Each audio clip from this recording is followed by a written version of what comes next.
How can we be a member of our practice and have a owner's mindset versus a task doer mindset? One goal we have in this practice is identify the one constraint that's going to move the biggest needle in your practice, the most dominoes fall. That's the goal of this room. And then next door, we have our staff room. Our staff room is going to be going through identity, communication, patient beliefs, how they interact with patients, how they can make a better experience for your patients.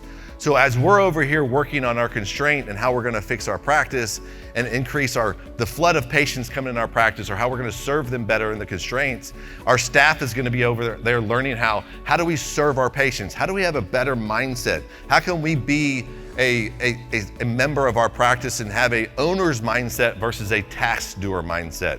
And their one goal over there is the 3 belief building improvements that they can bring back to the practice, to you, the owner, and say, these are the things that we learned, and this is how we're going to evolve our practice coming back to our practice. So we're really excited about this format. This is the first time we've done this format, and we're looking to grow this format so we can have more people at events, learn more things at events, and be able to collaborate and get the doctor and owners and staff all on the same page, in the same room, same building. So when they go back, they're all on fire versus the owner coming back on fire and the staff's like, I don't even know what you're talking about.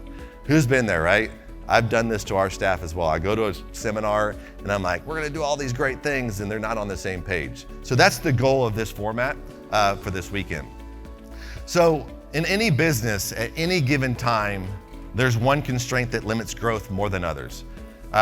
Every business has multiple problems in different areas of their practice. But there is one constraint, if we concentrate on that one constraint, that moves the most dominoes. If we fix that constraint, the downstream effect in your practice is tremendous. If we ignore it and we keep working on the symptoms of constraints, a lot of times we like working on the symptoms of constraints.